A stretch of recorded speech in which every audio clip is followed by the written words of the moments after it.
warahmatullahi wabarakatuh. Alhamdulillah nahmaduh wa nasta'inuhu wa nastaghfiruh wa na'udzu billahi min shururi anfusina wa sayyiati a'malina. Man yahdihillah fala mudilla lahu wa man yudlil fala hadiya lahu.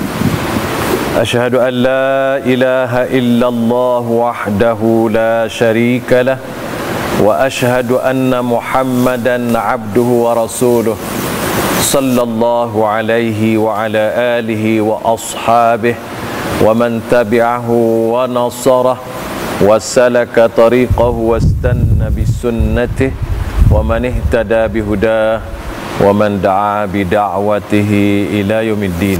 Amma ba'd. Tuan-tuan hadirin hadirat, muslimin muslimat yang dirahmati dan kasih Allah sekalian, Alhamdulillah kita syukur kepada Allah Subhanahu wa taala pada malam hari ini dapat kita sambung pengajian kita ini, dan kita syukur pada Allah kerana sekian lama kita putus. Hari ini dapat diizinkan Allah kita sambung balik, dan hari ini mungkin kita sambung sikit berhubung dengan pandangan mazhab Al-Imam Al-Ash'ari rahimahullah tentang sifat al-ulu wal-istiwa. Terima kasih. Sebelum ni kita telah mengetahui sedikit sebanyak tentang pandangan para ulama yang besar setelah setelah kita belajar ayat-ayat Al-Quran, hadis-hadis Rasulullah sallallahu alaihi wasallam tentang sifat ulu wal irtifa' atau juga termasuk sifat istiwa. Kita juga menemui banyak pandangan, ulasan, pendapat, akidah, keyakinan, pegangan yang telah diutarakan oleh sahabat-sahabat Rasulullah sallallahu alaihi wasallam. Banyak sangat. Perkara ini berterusan daripada masa generasi ke generasi sampai kepada tabi'in, atba'ut tabi'in dan seterusnya. Dan malah semua para ulama yang kita tengok telah dibukukan oleh penulis-penulis lama dan baru berhubung dengan perkara ini. Semua boleh dikatakan semua ulama mengakui dan beriktikad bahawa Allah Subhanahu wa taala mempunyai sifat ulu dan irtifa' dan sifat istiwa sebagaimana Allah sebut di dalam Al-Quran dan sebagaimana Rasulullah sallallahu alaihi wasallam sebut di dalam hadis-hadisnya sahih. Hanya segelintir sahaja yang kita tengok orang-orang yang cuba mentakwil atau menafikan akidah pahaman yang telah dipegang oleh para sahabat Rasulullah sallallahu alaihi wasallam sebagaimana yang dipahami daripada ayat-ayat Al-Quran dan juga hadis-hadis yang sahih. Ada segelintir, dan mereka ini adalah terdiri daripada golongan-golongan yang terpengaruh dengan pengajian falsafah yang dibawa masuk ke dalam masyarakat Islam, terutamanya zaman orang belajar banyak ilmu, zaman Al-Ma'mun, zaman Al-Mansur dan sebagainya. Apabila masuknya pengajian falsafah, dan pengajian falsafah ni tuan-tuan termasuk pengajian sains dan sebagainya, kita dah lihat banyak ilmu-ilmu dulu daripada ilmu-ilmu dulu yang telah dikebumikan atau telah dihalang untuk belajar di barat pada waktu itu telah dibawa masuk ke dalam negara Islam. Lalu orang Islam ramai belajar, dan apabila belajar tadi, maka termasuk ilmu yang dipelajari bukan sekadar ilmu sains, tapi ilmu falsafah ketuhanan. Dan ilmu falsafah ketuhanan ini ambil masa setelah berlalu sekian lama dan mengambil tempat dalam masyarakat kita, jadi sebagai satu ilmu yang dipelajari dan malah setengah-setengah orang sangat diberi titik berat, iaitu ilmu falsafah, ilmu mantik dan sebagainya. Ilmu-ilmu inilah yang melahirkan berbagai persoalan kemudian, khasnya berhubung dengan Allah, secara khususnya lagi berhubung dengan sifat-sifat Allah. Sini dia timbul. Apabila timbul sini, maka bangun para ulama menentang, memberitahu, memberi ulasan, pandangan dan juga peringatan kepada seluruh masyarakat. Kalau kita nak mengaji akidah, maka mengajilah sumber kepada Quran dan sumber kepada hadis. Apabila para ulama, para cendekiawan pada ketika itu ada satu kecenderungan yang meletakkan akal yang diberikan oleh Allah itu di tempat yang lebih tinggi daripada Quran dan hadis. Maka sini mula berlaku penyelewengan pemahaman dalam manhaj, dalam akidah Islam yang telah dibawa oleh Rasulullah SAW. Bukan akal ni tak berguna, malah akal ni sangat berguna, tetapi dia kena letak di tempat dia, jangan letak di tempat lain. Apalagi nak letak akal ni lebih tinggi daripada kitabullah sunnah Rasul. Akal diperlukan sangat-sangat oleh manusia untuk memahami kitab Allah dan Rasul, tapi tak boleh nak letak dia nombor satu dalam senarai urutan sumber untuk kita nak faham agama. Sumber nombor satu wahyu, iaitu yang pertama Quran dan dua sunnah Rasulullah sallallahu alaihi wasallam. Kemudian baru akal. Akal tadi nak guna supaya kita boleh faham kitab Allah sunnah Rasul. Tu pun ada kaedah yang kita kena pelajari dan kita kena belajar supaya pahaman kita ni tepat sebagaimana yang dibawa oleh Rasulullah sallallahu alaihi wasallam. Tuan-tuan, kita tidak boleh berasa soho, kita tak boleh nak berasa bangga, kita tak boleh nak rasa teruja walaupun kita banyak ilmu, kalau sekiranya ilmu kita tu tidak berdasar kepada kitabullah sunnah Rasul. Tak usah berasa bangga lah, sebab kalau tidak berdasar pada kitabullah sunnah Rasul, barang itu tak tentu betul, kerana Rasulullah tidak jamin betul. Rasulullah sebut dalam sebuah hadis yang sangat sahih, kita selalu dengar, kita juga baca, kita juga selalu ulang, yang bermaksud Rasulullah sebut sallallahu alaihi wasallam, aku tinggal kepada kamu dua perkara, dan siapa yang berpegang dengan kedua-duanya, dia tidak akan sesat selama-lamanya, iaitu kitab Allah dan sunnah Rasul. Ini pengakuan, penegasan yang telah diberi oleh Rasulullah sallallahu alaihi wasallam sejak Rasulullah hidup sampai bila-bila, abada tu selama-lama. Jadi Rasulullah beri jamin apabila kita berpegang dengan Quran, berpegang dengan sunnah, berpegang dengan Quran dan sunnah sebagaimana ya sahabat faham. Hak ni penting, hak sahabat faham, ala manhaji sahabat, ala ma kana alaihi sahabat, mengikut hak sahabat faham. Hak ni tuan-tuan satu perkara yang sangat penting, perlu kita ingat betul-betul dalam diri kita. Sebab apa? Sebab Al-Quran Allah buat turun, memang tak ada siapa boleh caput tangan dan akan ubah. Allah pun beri jaminan, dia sendiri jaga. Inna nahnu nazzalna dzikra wa inna lahu lahafizun. Inna, sesungguhnya kami, nahnu, kami lagi, nazzalna, kami telah turunkan, az-zikra, yakni Al-Quran, wa inna, dan sesungguhnya kami, penegasan lagi, lahafizun, pasti akan jaga Quran. Quran Allah jaga. Quran orang tak boleh nak ubah walau satu huruf, tak boleh nak seleweng, Walaupun macam-macam usaha orang nak seleweng Quran, tapi Allah tetap jaga. Quran terjaga, terpelihara kerana Allah jaga. Allah jaga Quran ni dengan berbagai cara. Antara lain, Allah lahirkan orang yang hafal Quran, lahirkan ulama-ulama yang boleh menjaga dan mentafsir Al-Quran. Macam-macam kita tengok cara Allah jaga. Apabila Allah Subhanahu Wa Taala jaga Quran, maka dia juga jaga hadis Rasulullah sallallahu alaihi wasallam. Kerana Quran kita tidak akan dapat faham dengan molek kalau kita tak faham hadis. Apabila Allah jaga Quran, maka dia jaga hadis.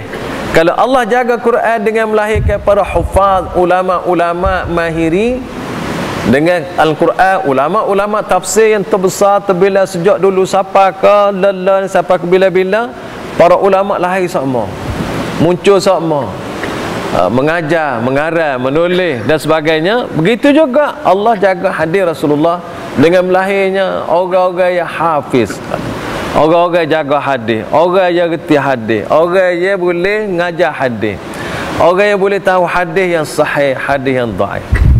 Dengan ulama terbilang sejak daripada Bukhari sampai tu sampai ke Lala ni masih ramai bertambah sama orang ngaji sampai ke Lala ni, sehingga hadis tersebar sebagaimana Quran tersebar. Walaupun hadis ni dia tersebar lewat sikit daripada Quran, lambat sikit. Kalau ramai orang ahli Quran, ahli hadis tak apa ramai, tapi dia berkembang. Alhamdulillah dia berkembang. Jadi hadis ada, Quran ada, hadis ada. Kemudian Al-Quran dan hadis ni kena faham mengikut manhaj as-sahabah, as-salafun as-salih. Hak ni penting. Sebab sahabat ni adalah anak murid Rasulullah sallallahu alaihi wasallam. Mereka ni ambil Quran hadis, ambil sirah Rasulullah, ambil ajaran Rasulullah, tengok sendiri Rasulullah buat, dengar sendiri Rasulullah kata, berjalan dengan Rasulullah dalam musafir, tinggal bersama Rasulullah ketika Rasulullah bermukim. Mereka ni tengok, lihat dengan mata kepala sendiri. Inilah ilmu yang kita perlu lihat supaya ilmu kita kukuh, gagah, kuat, mantap, dan kita ambil rasa ni sahabat. Sampai situ kita. Kerana itulah apabila kita jujur belajar ilmu, belajar sikit sebanyak, kalau kita boleh ada keupayaan, kita biar jujur sampai kepada hadis Rasulullah dan sampai kepada Al-Quran dan hadis Rasulullah dan sahabat. Kalau ada sahabat sebut, kita kena perhati dengan cara-cara ilmu dan kita yakin apa yang telah disampaikan itu betul dan benar mengikut kaedah pencarian ilmu. Kerana itu tuan-tuan, manhajus salafus salih, iaitu bermula daripada sahabat, sangat penting untuk kita faham, termasuklah ngaji dalam faham akidah. Jadi tuan-tuan, kita telah tengok juga para sahabat sebut, dan kita juga telah tengok berhubung dengan khususnya sifat-sifat Allah Subhanahu Wa Taala ini. Selain daripada sahabat, kita tengok Al-Imamul Auza'i. Kita belajar dah dulu. Imam Auza'i pun sebut berhubung dengan sifat Allah khasnya, iaitu istiwa'ullah ala arsyihi. Imam Auza'i kita baca dah dulu. Begitu juga Imam Malik rahimahullah. Siapa tak kenal Imam Malik? Semua kita faham, kita tahu Imam Malik adalah salah satu imam yang menjadi ikutan kepada sebahagian besar umat Islam dan menjadi guru kepada Al-Imam Syafi'i rahimahullah. Dia pun kata demikian juga. Istiwa di isbat istiwa, kita baca dah dulu. Begitu juga kita tengok tuan-tuan Abdullah Al-Mubarak, seorang sangat soho. Boleh jadi kita tidak berapa dalam masyarakat kita tidak selalu disebut dia seorang soho, orang hebat. Kalau sebut dulu Abdullah Al-Mubarak, orang angkat tangan. Dari segi ilmu, kekuatan, kealiman, kemasyhuran, Abdullah Al-Mubarak. Jadi tuan-tuan, salah seorang ulama terbilang yang besar zaman silam ni ialah Abdullah Al-Mubarak. Dia kata dia pun isbat yang sama. Termasuklah Al-Imam Syafi'i rahimahullah, isbat sifatul istiwa, menyatakan bahawa sungguh-sungguh Allah istiwa. sebagaimana ya Allah sebut di dalam kitabnya dan sunnah Rasulullah sallallahu alaihi wasallam. Hak Imam Syafi'i ni mana? Walaupun kita baca dah, kita baca sikit lagi, sekali lagi ulang, sebab Imam Syafi'i ni menjadi ikutan kepada seluruh orang di kawasan kita, boleh kata gitu. Dan malah kita di Malaysia ini sebut bahawa mazhab Imam Syafi'i ini menjadi ikutan. Kalau ada masalah-masalah dalam fiqh, maka mazhab Syafi'i lah menjadi sumber rujukan utama kita dalam mazhab Syafi'i. Dan kalau walau bagaimanapun dalam hal-hal tertentu mazhab-mazhab boleh diguna pakai, tapi orang tak sebut dalam akidah. Ni dia beza tu. Dalam akidah tak sebut, dan tak ramai di kalangan masyarakat kita ni tahu mazhab Al-Imam Syafi'i, pegangan dia di dalam bab akidah. Dan kita pun tak ngaji zaman sekolah dulu. Hamba tak tahu, hamba sendiri tak ngaji zaman sekolah dulu. Boleh jadi tak ada kesempatan lagu mana deh. Tapi kita tengok Imam Syafi'i kata, supaya kita tidak tertinggal daripada ucapan dia. Dia kata, qala rahimahullah, Imam Syafi'i berkata rahimahullah, al-qawlu fi sunnati allati ana 'alaiha wa ra'aitu 'alaiha allazina ra'aituhum mithl Sufyan wa Malik wa ghairihima, al-iqrar bi syahadati an la ilaha illallah wa anna Muhammadan Rasulullah, inna allaha ala arshihi fi samaihi wa yaqrubu min khalqihi kaifa syaa wa yanzilu ila as-samai dunya kaifa syaa. Mudah dia kata. Dia kata, hak aku kata, hak pegangan dia fi sunnah. Fi sunnah, as-sunnah yang dimaksudkan di sini pegangan dia, akidah dia, tauhid dia. Kerana tu tuan-tuan, kalau kita tidak berapa cerak barang ni as-sunnah ni, kita kata dalam sunnah. Dalam sunnah, maksud apa sunnah sini? Kerana dalam urutan sejarah penulisan akidah, salah satu nama akidah ialah as-sunnah. Sebagaimana diberi juga nama al-iman, diberi juga nama al-fiqhul akbar, dia juga diberi nama asy-syariah, dia juga diberi nama at-tauhid, dia juga diberi nama usuluddin. Ini semua nama-nama. Tapi salah satu di antara salah satu nama-nama yang diguna oleh ulama dalam urutan sejarah penulisan akidah ini ialah namanya as-sunnah. Kerana itu apabila Al-Imam Syafi'i kata al-qawlu fi sunnati allati ana 'alaiha, kata-kata ucapan sunnah pegangan yang aku pegang dengan dia, dan aku tengok juga orang-orang yang aku tengok seperti Sufyan Ats-Tsauri wa Malik, dan ni Imam Malik, dan selain daripada keduanya gapo dia mau kata.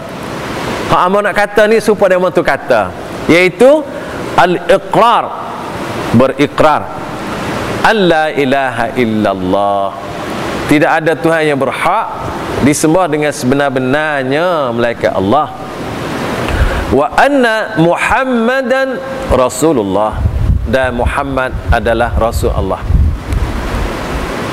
Qatu sah. Patu innallaha iqrar ni, innallaha ala arshihi fi samaihi, sesungguhnya Allah di atas aras, di atas langit. Wa yaqrubu min khalqihi kaifa syaa, dan dia menghampiri kepada hambanya bagaimana dia kehendaki. Tak tahu lagu mana, tapi dah dia rayak lagu tu, kita kata lagu tu bagaimana dia kehendaki. Wa yanzilu ila sama'id dunya kaifa syaa, dan dia turun ke langit dunia bagaimana dia kehendaki. Allah kata lagu tu Imam Syafi'i kata serupa Allah kata. Dan dia kata ni bukan dia kata serupa ulama-ulama sebelum dia kata. Tok guru dia. Dan tok guru dia kata ni serupa tok guru dia kata. Tok guru dia kata ni sahabat dah. Tok guru pada tok guru dia ni sahabat dah. Dan sahabat ni dengar daripada Rasulullah sallallahu alaihi wasallam yang Rasulullah sendiri sebut dalam Al-Quran dan juga dalam hadis-hadisnya yang sahih. Tak betul dia kata. Jadi dalam hal ni kita dapat lihat bahawa Imam Syafi'i mengisbatkan istiwa Allah ala arsyih.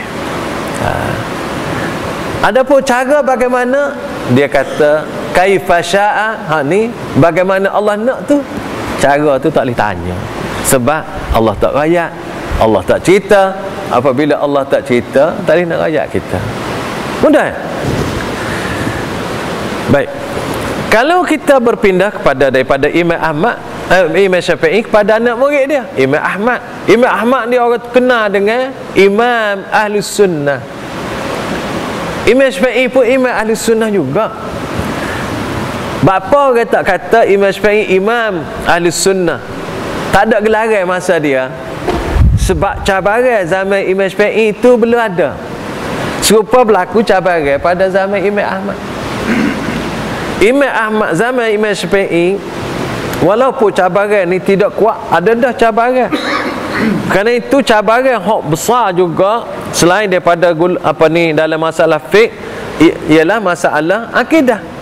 Zaman Imam Syafi'i ni orang telah mula belajar akidah dengan cara akal, sebagaimana dibawa oleh golongan Mu'tazilah. Sehingga dia beri pandangan dia yang keras kepada golongan hak ngaji akidah tidak ikut cara kitabullah sunnah Rasul. Sehingga ucapan yang masyhur, dia kata pada saya, kalau saya nak jatuh hukum kepada orang ngaji akidah tidak ikut manhaj Quran dan sunnah, ialah supaya diarak sekeliling kota dan dikata, dicela kepada orang berkata, inilah orang yang meninggalkan kita Allah sunnah Rasul. Igat arak dalam kota tempat orang ramai sebagai takzir, kerana orang ni ngaji akidah tidak ikut kitab Allah sunnah Rasul. Dan malah juga dia ada pernah berkata, semua dosa selain daripada dosa syirik, bagi dia dosa besar ialah apabila orang ngaji akidah ni tidak mengikut kitab Allah sunnah Rasul. Jadi Imam Syafi'i telah memberi pandangan yang keras terhadap orang yang tidak ikut manhaj Al-Qur'ani, iaitu sebagaimana ia telah dibawa oleh para sahabat Rasulullah sallallahu alaihi wasallam. Begitu juga Al-Imam Ahmad. Orang tanya, qila lil Imam Ahmad. Qila ni orang ditanya kepada Imam Ahmad, Allahu fawqa as-sama'is sabi'ah ala arshi ba'inun min khalqihi wa qudratuhu wa ilmuhu bi kulli makan. Qala rahimahullah, na'am, huwa ala arshih wa la yakhlu syai'un min ilmihi. Ada orang tanya ni tak pertanyaannya, Allah ni di atas langit ketujuh ke? Di atas arah dia ke? Dan dia terpisah daripada arah dia ke? Dan kuasa ilmu dia meliputi setiap tempat ke? Maka dia jawab, ya. Lagu tu lah. Huwa ala arsyih. Allah ada di atas arah dia. Allah di atas arah dia. Wala yakhlu syai'un min ilmihi. Semua perkara tidak terlindung sikit abuk pun daripada ilmu Allah Subhanahu wa taala. Jadi tuan-tuan, ni imam-imam yang muktabar, imam-imam besar. Jadi bagi amanya, amo yakin hak ni dipegang oleh para ulama yang muktabar ni, dia adalah betul berdasar kepada kitabullah sunnah Rasul. Baik, kita juga sahur tempat kita sahur lagu mana? Sahurnya kita ni ikut Imam Asy'ari, ikut Imam Abul Hasan Al-Asy'ari. Semua orang dengar lagu tu, semua orang diajar lagu tu. Baik, kita tengok Imam Asy'ari kata lagu mana, sebagaimana dia sebut dalam kitab dia, sebagaimana dia tulis dalam kitab dia. Jadi apabila kita nak kata kita ikut dia, dia tulis lagu mana, dia kata, baru jadi kita jadi pengikut dia. Supaya kita mengaku ikut Imam Syafi'i, kita kena tengok kitab dia. Kita kena seolah-olah bila kita baca kitab dia, kita ngaji dengan dia. Walaupun kita tak ada nak jumpa, moga jarak masa tu beza sangat jauh, tapi hak dia tulis masih kekal, masih ada, boleh kita baca, kita tatap, dan kita boleh baca kitab hak dikatakan paling benar, hak dia. Salah satu kitab dia, salah satu, banyak kitab dia tulis, puluh-puluh tuan-tuan. Malah setengah ulama bilanya banyak puluh, setengah-setengah orang tu sebut ratus lah. Tak apalah. Dan antara kitab-kitab dia ni berbagai ilmu dia tulis. Hak ada lala ni pun ada, hak hilal pun kita dengan nama saja pun ada, macam-macam. Hak ada dalam hak ada ni antaranya kitab akidah. Kitab akidah ni hak ada, hak boleh baca, boleh cari dalam pasaran, dalam perpustakaan, iaitu antaranya Al-Ibanah fi Usulid Diyanah. Ini kitab akidah dia tulis. Kitab Al-Luma', kitab akidah juga. Kitab Istihsan Al-Khawd fi Ilm Al-Kalam, kitab akidah juga. Kitab Risalatu ila Ahli Thagri, kitab akidah juga. Dan kitab, bukan kitab akidah, tetapi kitab yang menceritakan pegangan-pegangan umat Islam, iaitu Maqalat Islamin wa Ikhtilaful Musallin. Dan dalam kitab ni juga ditulis akidah. Akidah pegangan kepada sebahagian daripada umat Islam, termasuk akidah Ahlul Hadis. Jadi di dalam kitab-kitab yang ditulis oleh Al-Imam Al-Syafi'i, Al-Imam Asy'ari ni, anda tengok ada dua kitab yang mewakili kitab yang dia tulis, dan orang nak tolak. Antaranya kitab Maqalat Islami. Maqalat Islami ni tuan-tuan ialah kitab yang ditulis semua orang aku, tak ada orang nafi. Walaupun kitab Al-Ibanah ada perdebatan, ada kata kitab dia, ada kata tambahan, ada kata macam-macam. Tak apa, kita biar gitu. Tapi kitab dia, orang tak tolak kitab dia. Tapi persoalan itu macam-macam sebut. Begitu juga kitab Al-Luma', begitu juga kitab Risalatun ila Ahli Thagri, kitab akidah, Istihsan Al-Khawd fi Ilm Al-Kalam. Kita ambil kitab orang tak pertikai, iaitu antara lain kitab Maqalat Islami.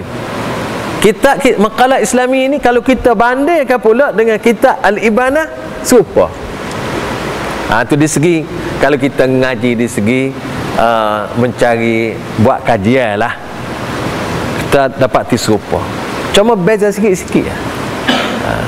Kerana tu ada orang tanya dia, dan dia kata, ni ambil dalam kitab Al-Ibanah, in qala qailun, kalau ada orang tanya, ma taquluna fil istiwa, apa tu hak tu pegang, hak tu nak kata dalam perkara istiwa.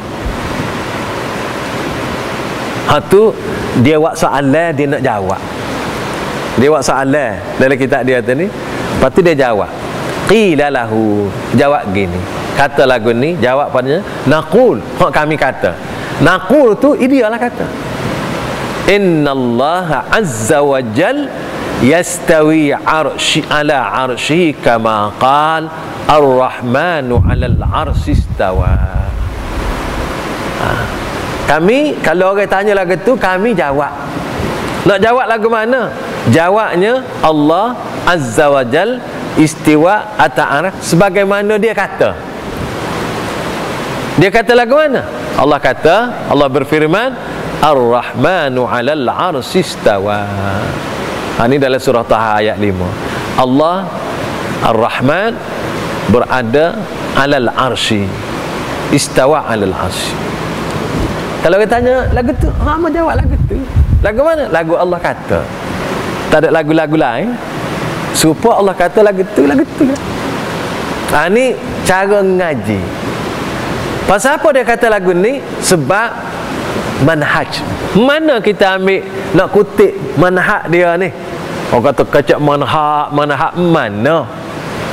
Apabila dia mari ayat Quran, itulah cara dia. Itulah metodologi dia. Itulah sistem dia ngaji. Dia ngajar, dia rakyat ke orang. Iaitu urutannya ambil ayat Quran. Sebab kita nak kecek ni, nak kecek hak siapa? Hak Allah. Apabila kecek hak Allah, ada tak Allah kecek hak dia? Cari dalam Quran, ada Allah kecek hak dia. Hak dia ni hak apa? Orang nak kecek hal istiwa. Ada. Allah kata guna dia lagu ni. Allah kata in ar-Rahman 'alal 'arsy istawa. Dia bukan ayat Taha ni saja, ada ni lagi tepat ayat-ayat yang serupa dengan ni. Jadi tuan-tuan, apabila orang nak tanya amo tentang ni, amo jawab, iya. Lagu mana? Amo jawab serupa Allah kata dia lagu ni. Hak ni lah tuan-tuan, hak gagah kita ngaji. Kita kata serupa Allah kata. Tak ada salah. Kita pegang hak Nabi tadi. Nabi kata apabila pegang Quran dan hadis tak salah. Baik. Kita pun Imam Asy'ari ajar kita lagi. Ikut. Ni bagi hak kita kata kita ni pengikut Imam Asy'ari. Imam Asy'ari. Dia tak ada kata lagu lain. Dia kata gitu ya. So, dalil dia. Kemudian dia bawa dalil ilaihi yas'adul kalimut thayyib, surah Fatih ayat 10. Kepadanya ilaihi, kepada Allah, ja majrur khabar muqaddam yufidul hasr, hanya kepadanya jualah naik yas'adul kalimut thayyib, naik ucapan yang baik. Hak orang kecek yang baik naik tuan-tuan. Kita kecek barang baik ni naik. Disipai apa ni jumpa dengan Allah Subhanahu Wa Taala. Bukan kata kecek ni saja-saja habis pergi jalan gitu dak. Karena tu kecek sebutir sepatah selidah, kita kecek ni bagai betul at-tayyib yas'adul kalimut tayyib. Kita ke mana tuan-tuan kita apabila kita kecek?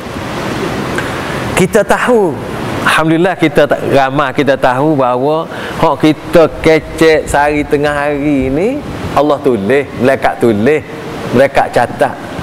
Kita tahu. Lepas kita tahu, kita berasa ke? Tu masalah. Yang kedua, poin yang kedua, kita berasa ke hak kita kecek ni buat naik kepada Allah? Hak ni boleh jadi setakat tahu saja tu tak cukup berkali. Kena petikat ke dalam diri kita, yakin hak barang kita kata ni naik pada Allah. Baik. Dalil dari sini naik. Tuan-tuan apa dah? Ilaihi yas'adu. Naik. Su'ud naik.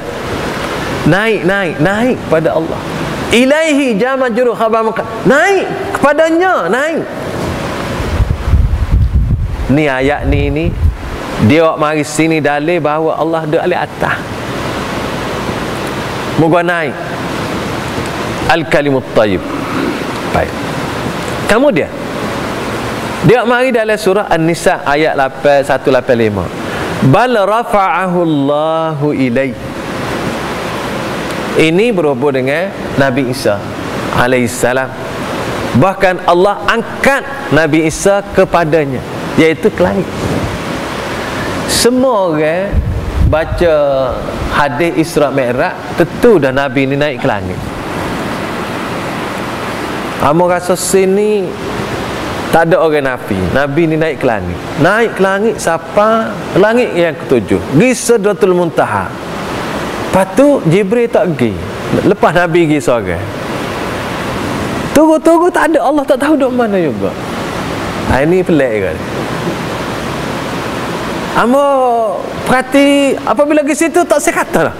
Pasal ngajinya duk pegang dengan faham Mu'tazilah. Mu'tazilah ngajar ke orang ramai. Tak ngajar kita. Tak boleh kata ngajar kita, ngajar pada masyarakat ramai. Allah ni tidak tepat, tidak mengambil tepat, tidak mengambil lapar.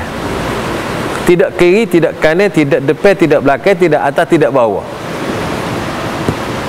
Kecek bawah, kiri, kanan, lepas, belakang, pak tapai juga, alai tujuh juga, lapan deksa. Ni kecek tetap makhluk. Hak bagian ni duk kecek tetap makhluk ni. Bapa duk capur Allah dengan makhluk ni apabila kecek. Hak tu sin ni dia jadi nak mula silap. Faham tak? Kita kecek tetap Allah. Tetap Allah ni kata supaya dia kata. Hak kita duk kecek tinggi bawah atas depan belakang tu kita bagi kita. Bagi kita. Apabila bagi kita ni Allah mai ayat dah sia-sia lagi Allah kata laisa kamitsli syai'. Tidak serupa dengan Allah tu, gapo pun tak serupa dengan Allah. Lepas tu apabila kita kata tidak kiri, tidak kanan, tidak atas, tidak bawah tu, kita ni sebab kita. Hak ni jadi celaru ni. Kecek tetap Allah. Dia tu tidak serupa kita. Apabila mari nak faham dia, buat mari kita. Ini jadi masalah. Kerana tu jangan lari daripada, kerana tu akal ni tak dia. Tak dulunya kitabullah, sunnah Rasul sallallahu alaihi wasallam. Kemudian Allah sebut yudabbirul amra minas samai ilal ardi thumma ya'ruju ilai. Hak ni kita baca. Orang kita ni sahur kalau maya pagi Jumaat baca surah Sajadah. Kalau masjid tu biasa baca surah Sajadah, tak baca tu supaya tak kena je hari tu. Rasa tak ada kekurangan. Malah setengah tu dia gilbih sikit. Supaya tak mai hari ni. Serupa bagai. Sebab dia jadi sebati dah. Walaupun baca surah Sajadah ni bukan jadi satu kewajipan tiap-tiap pagi Jumaat, tak. Walau bagaimanapun Rasulullah pernah baca surah As-Sajdah rakaat pertama, surah Al-Insan. Cuma kita apabila Rasulullah tidak baca tiap-tiap Jumaat, kita pun tidaklah semestinya buat gitu, tukarlah dengan ayat-ayat lain, tak ada masalah. Tapi berasa tak puas hati kalau tak sejadah. Tu kita perasaan. Baik. Dalam ayat ni yudabbirul amra minas sama'. Allah mengatur tadbir. Urus tadbir, mentadbir semua perkara minas sama' dari langit ilal ard sampai ke bumi. Ni dia mari dalam ni nak cerita lagi Allah duduk alih atas. Kemudian dalam cerita hikayat Fir'aun, hikayat ni bukan hikayat sebagai hikayat, tetapi Allah cerita dalam Quran, ya hamanu bnili sarha la'alli ablughul asbab as-samawat fa'attali' ila ilahi Musa wa inni la'adhunnuhu kadhiba. Allah cerita tentang Fir'aun. Fir'aun bertitah kepada Haman, Perdana Menteri dia, ya hamanu bnili sarha, wahai Haman, tolong membuat pencakar langit. La'alli ablughul asbab, aku boleh naik ke atas asbab as-samawat, nak naik ke langit-langit yang tinggi. Fa'attali' ila ilahi Musa, aku nak tengok Tuhan Musa. Wa inni la'adhunnuhu kadhiba, aku kata dia belawak. Nabi Musa rakyat Allah duduk alih atas. Bahasa tu Fir'aun nak naik ke atas. Kalau Allah tidak duduk atas, dia kata buat tanggalah ke bawah. Tak. Ni bagai-bagai ni tuan-tuan, ayat Quran mari mencerita kepada kita supaya kita faham. Dia tulis. Siapa tulis? Imam Asy'ari. Fakadzdzaba Fir'aun Nabiyallahi Musa alaihi salam fi qawlihi innallaha azza wa jal fawqa samawat. Fir'aun mendusta Nabi Musa alaihi salam dalam firman Allah bahawa Allah berada di atas langit yang ketujuh, di atas langit-langit, artinya atas aras. Fir'aun tak percaya. Nabi Musa berayat hatu. Karena tu dah kerana tak percayalah, dia suruh nak Haman buat tangga nak naik. Baik. Dia rayak lagi. Kita pakat baca yang ada tulis ni. Wa qala azza wa jal aamintum man fis samai an yakhsifa bikum al-ard. Surah Tabah Al-Mulk ayat 16. Adakah kamu berasa aman kepada yang Allah berada di langit kalau dia yakhsifu ni balik bumi? Berasa boleh duduk kan? Pas samawat dah dia sebut lagi. Semua langit-langit fauqaha al-arsy. Atas daripada langit-langit ni arah. Falamma kana al-arsy fauqa as-samawat, maka apabila semua arah ni di atas semua langit-langit, qal aamintum, adakah kamu berasa aman? Li'annahu mustawin 'alal 'arsy allazi fawqa as-samawat, kerana Allah beristiwa di atas arah yang arah ni atas dari langit-langit. Wa kullu ma 'ala fa huwa sama, maka semua yang tinggi dia katakan langit. Fal arsyu a'la samawat, maka arah langit yang paling tinggi, duduk tinggi dah alih atas sekali. Habis kata ni dak mari dalil dalam surah Al-Mulk ayat 16. Kemudian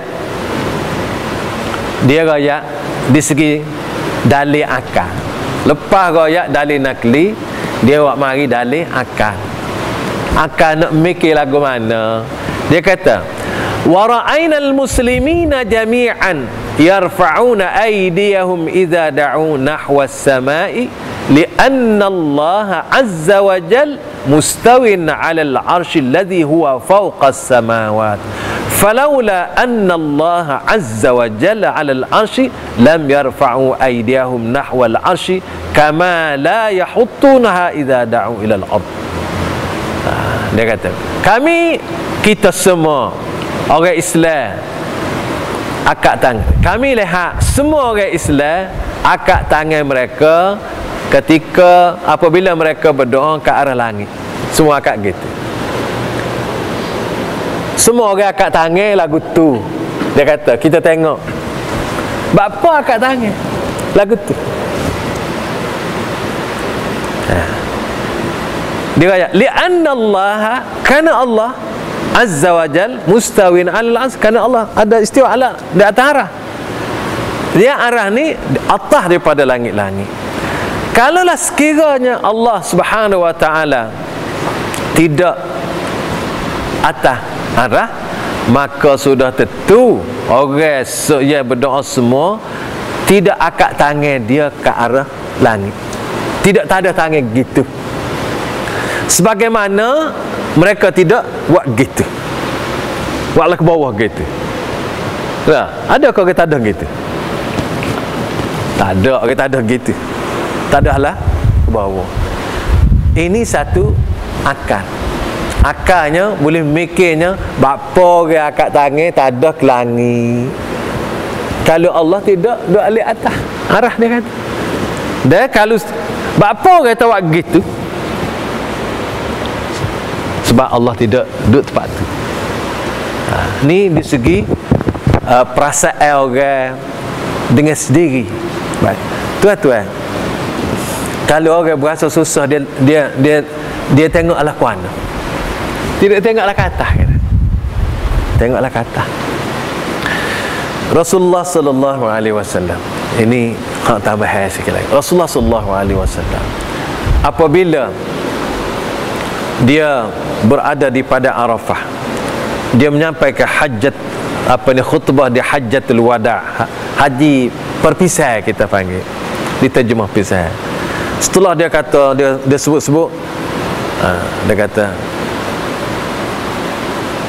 akhir sekali dia tanya, tuan-tuan, hal balagh, dia duduk atas huta, hal balagh, adakah saya telah menyampai kepada tuan-tuan semua?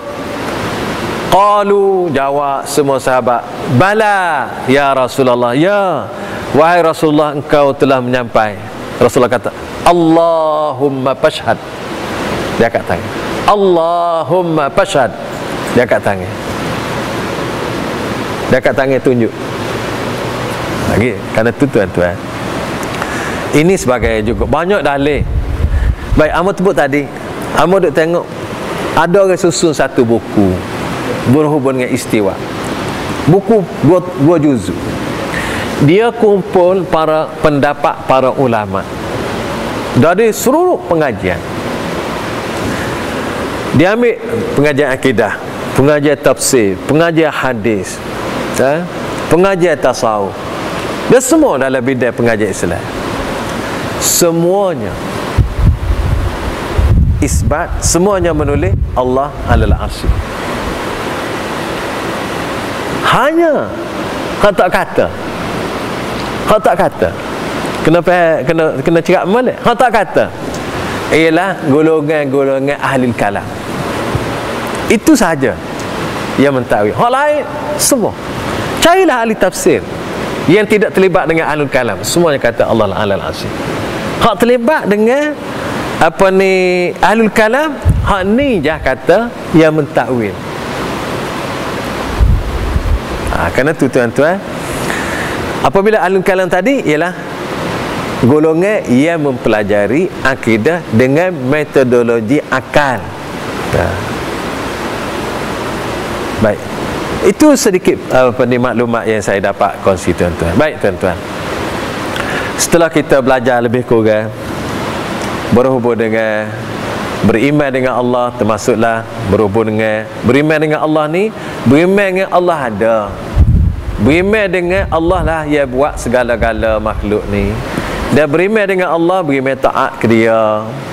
Beriman dengan Allah ni, beriman dengan semua hak dia kata, hak Quran. Begitu juga beriman dengan Allah, beriman dengan sifat-sifat Allah Subhanahu wa taala sebagaimana dia sebut dalam Quran dan sebagaimana dia sebut dalam hadis, disebut oleh Rasulullah sallallahu alaihi wasallam dalam hadis. Kita nak tengok tuan-tuan, lagu mana hasil atau natijah yang akan diperolehi oleh seseorang atau setiap orang yang beriman betul-betul dengan Allah Subhanahu wa taala, yakin betul-betul dengan Allah sebagaimana yang dipelajari daripada Quran dan hadis. Ada banyak perkara yang sebab hamba sebut sini. Yang pertamanya, orang yang beriman dengan Allah, dia tahu tujuan hidup. Ma'rifatu ghayati wujudil insan. Manusia yang beriman dengan Allah Subhanahu wa taala, dia tahu tujuan dan matlamat hidup dalam dunia ni. Kalau orang tidak beriman dengan Allah, dia tak tahu tujuan dan matlamat hidup.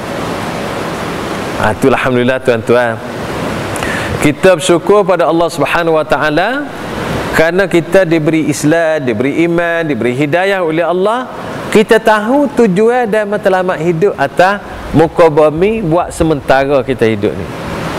Ramai orang Allah lahir di atas dunia ni, apabila tidak Islam, tak tahu matlamat hidup. Hatta orang Islam sendiri pun ada juga boleh jadi tidak faham matlamat hidup. Kita syukur pada Allah kalau kita baca Quran, kita cuba faham, kita baca hadis, kita cuba faham, maka di antara ayat-ayat Al-Quran yang sebut matlamat hidup manusia ialah dalam surah Az-Zariyat ayat 56. Ini antara ayat je tuan-tuan.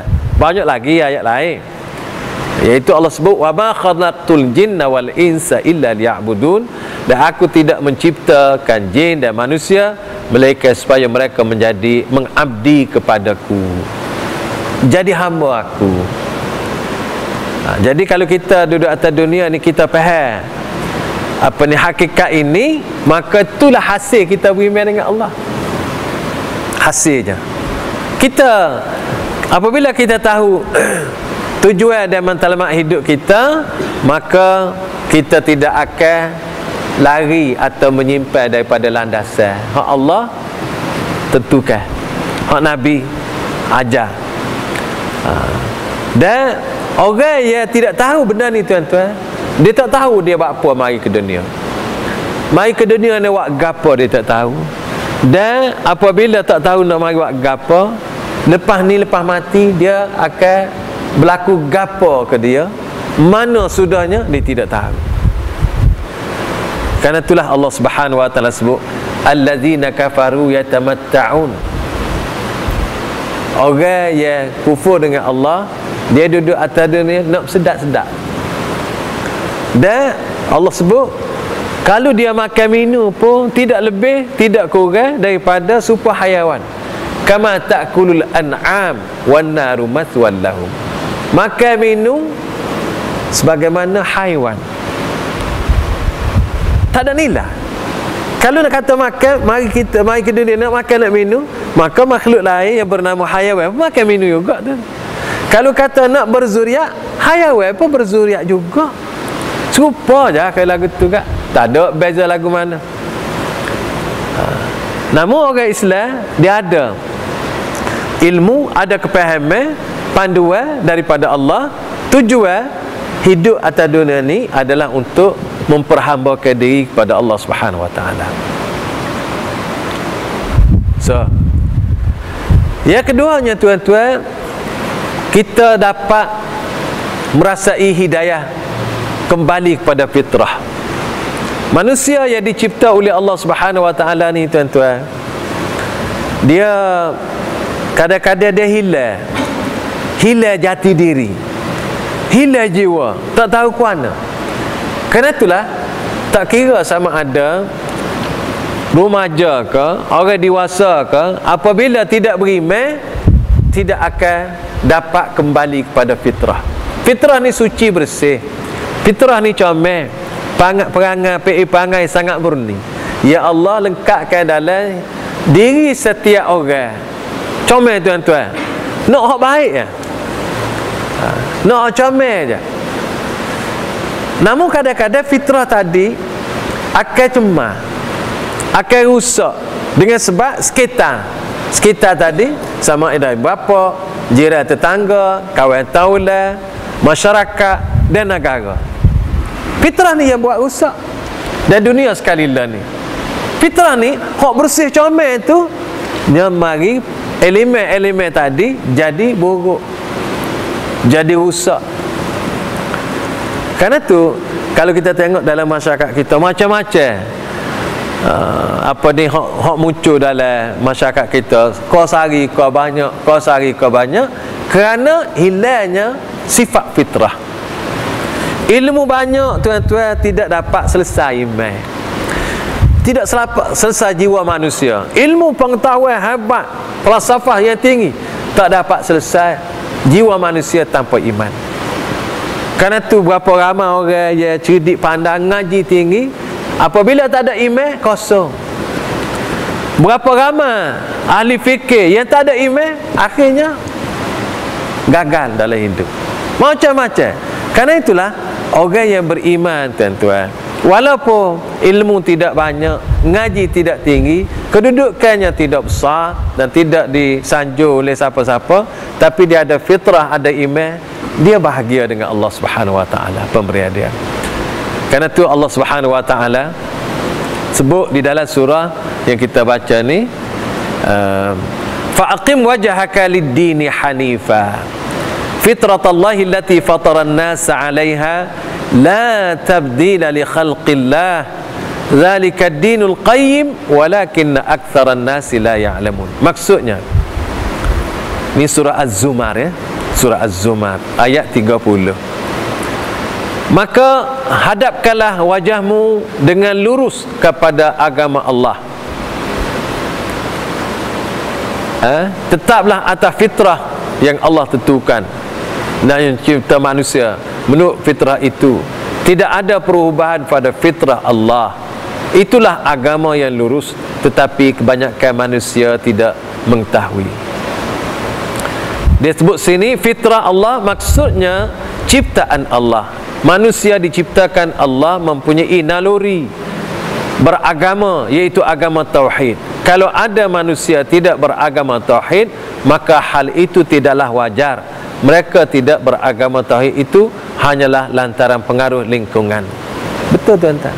Rasulullah sebut, kullu mauludin yuladu 'alal fitrah fa abawahu yuhawwidanihi aw yunassiranihi aw yumajjisanihi. Semua anak-anak yang dilahirkan oleh ibunya adalah dilahir dalam keadaan fitrah, sifat bersih, murni. Fa'abawahu, maka kedua ibu bapanya lah yang menyebabkan dia terdidik menjadi Yahudi, jadi Kristian dan jadi Majusi.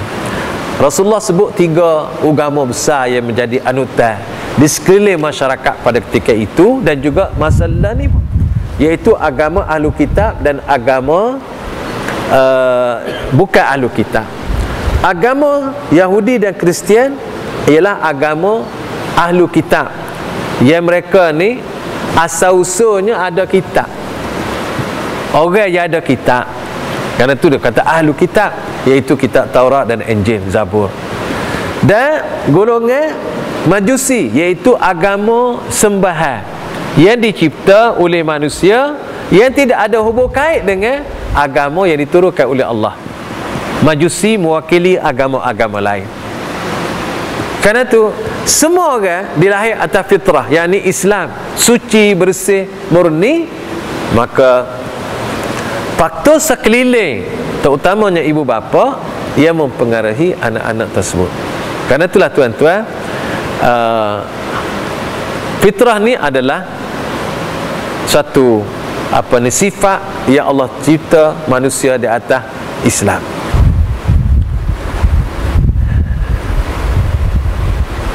Kerana itu tuan-tuan, orang yang kembali kepada fitrah, dia tidak rasa sunyi walaupun dia duduk seorang. Dia tidak berasa ditinggal walaupun tak ada orang. Dia tidak rasa sayu apabila tidak ada kawan teman. Tak apa, sebab dia ada Allah. Kita kalau tak ada orang rasa sunyi weh. Oh tu memang betul lah, kita sunyi lah ni. Bahawa tak ada anak-anak, tak ada habis, cucu pun tak ada lagi. Anak ngaji jauh belakang, tinggal rumah belakang, sunyi, duduk 2 orang. Tu ada 2 orang. Kalau ada seorang, kawan dia pergi dulu, kau sunyi lagi, tak ada cengok. Tapi orang yang beriman, dia ada keimanan yang baik, dia walaupun duduk seorang, dia tak ada sunyi. Sunyi apa? Dia ada Allah. Dia boleh sebut Allah. Cuma kadang-kadang tuan-tuan, kita sebut Allah ni, kita tak berasa Allah dengar. Kita tak berasa Allah dengar hak kita kata. Kita rasa kita kecek seorang. Tu kita aja. Kita kerana tu kita kena tikak tuan-tuan. Kita kena tikak kepahaman kita, perasaan kita. Hak setiap kita kata Allah dengar. Hak setiap kita buat Allah tengok. Hak setiap telitah di hati kita dalam ilmu Allah. Apabila kita tahu bahagian itu tuan-tuan, kita tidak berasa takut, kita tidak berasa sunyi, dan kita tidak berasa sorang. Duduk sorang-sorang dalam bukit berasa takut. Takut muka sunyi. Betul. Di segi psikologinya kita takutlah. Tak ada orang sorang, kita sorang. Bunyi pula macam-macam suara. Bunyilah natal dalam hutan tu macam, ia menyebabkan kita takut. Buat apa yang jadi kita takut? Buat apa yang jadi kita sunyi? Kerana jiwa kita tidak rapat dengan Allah. Jiwa kita jauh dengan Allah. Dan kita tak berasa apabila kita duduk depan orang ramai dengan kita seorang, serupa kita dengan Allah Subhanahu Wa Taala. Tak berasa. Apabila tak berasa bagai tu, dia busak. Dia mula berasa tuan-tuan. berasa takut. Kerana tu ambil lah Ibn Taymiyah dia kata orang letak aku dalam penjara, aku boleh keluar dengan Allah. Amo duk perhati hak dia kata, orang letak aku, kurung aku dalam penjara, bagus, sebab orang beri aku untuk bersendirian dengan Allah. Kalau orang halau aku, buat daerah, dia atas aku musafir, berjalan, tak ada masalah. Kalau orang bunuh aku, orang beri syahid kepada aku. Hebat tuan-tuan. Orang hebat, ucapan dia hebat. Orang, kalau orang igat dia kata, maka orang beri peluang kepada dia untuk dia bersama dengan Allah, untuk dia menyendiri dengan Allah. Tak ada orang duduk ganggu dia. Dia royak lah. Kalau orang buat halal daerah, dia boleh tengok negeri orang. Susah gapo. Kalau orang bunuh dia, orang beri syahid ke dia, Allah beri syahid ke dia, susah gapo. Tuan-tuan, orang kelima yang hebat hanya tubik daripada mulut orang hebat. Allahu Akbar.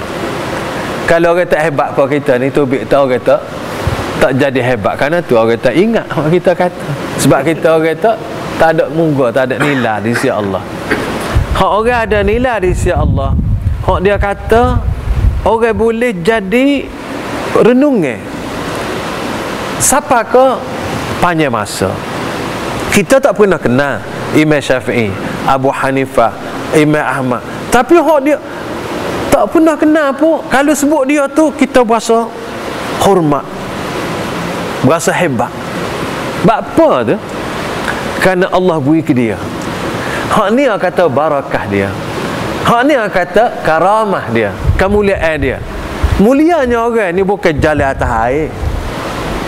Kita nak nanti tengok orang jalan atas air baru jadi hebat. Jalan di udara. Imam Syafi'i kata jangan terpedaya. Walaupun mu tengok orang jalan atas air atau terbang di udara, kena tengok amalan dia dengan sunnah, kena tengok amalan dia dengan Quran hadis. Kalau dia Quran dan hadis dia amal dia ikut, itu karamah Allah beri. Kalau sekiranya tidak ikut Quran dan hadis, ajaran Islam yang betul, itu ialah amalan syaitan. Jangan terpedaya. Bapa kita dengan ulama-ulama, ada kita dengar sentiasa orang sebut, orang tu sebut, orang ni sebut, ini karamatullah. Allah beri kemuliaan, penghormatan, ketinggian kepada dia. Setelah dia tak ada, dia tak tahu dah kita sebut dia. Dia tak tahu. Bapa kita sebut dia, itu satu kemuliaan yang Allah beri ke dia. Siapa zaman kita? Kerana tu kita, tuan-tuan, kalau kita tengok kemuliaan Allah beri ni, kadang-kadang Allah tak, tuan dia tak tahu masa dia, tapi orang kemudian yang akan menyebut dia. Itu kemuliaan Allah untuk seseorang, antaranya lah. Jadi tuan-tuan, malam ni kita setakat tu dulu. Kita akan sambung lagi. Orang beriman dengan Allah ni, jiwa dia selamat daripada dilanda oleh bermacam taupan atakan dalam kehidupan. Tuan-tuan sekalian, kesimpulan yang dapat kita simpulkan, beriman dengan Allah Subhanahu Wa Taala adalah suatu tuntutan kewajipan yang perlu sama-sama kita yakini dan mendalami, mempertikatkan pada setiap waktu, setiap masa, supaya betul-betul kita beriman dan merasai kenikmatan iman dengan Allah Subhanahu Wa Taala. Beriman dengan Allah Subhanahu Wa Taala perlu kita ikut cara yang betul, manhaj yang selamat, iaitulah berdasarkan kepada kitabullah, sunnah Rasul, dan sebagaimana yang para sahabat dan salafus salih fahami, kerana mereka adalah orang yang paling dekat, paling sahih pahamannya berbanding dengan orang yang datang kemudian. Dan kita perlu berdoa kepada Allah supaya kita tetap dalam agama yang diajar oleh Rasulullah sallallahu alaihi wasallam dan tidak menyimpan dan lari daripada pahaman-pahaman yang ada dalam masyarakat kita. Dan kita mohon pada Allah supaya kita hidup mengikut agama Allah yang dibawa oleh Rasulullah sallallahu alaihi wasallam dan mati dengannya. Hanya sekian. Wa sallallahu ala Muhammad wa ala alihi wa sahbihi wa baraka wa sallam walhamdulillahi rabbil alamin. Wassalamu alaikum warahmatullahi wabarakatuh.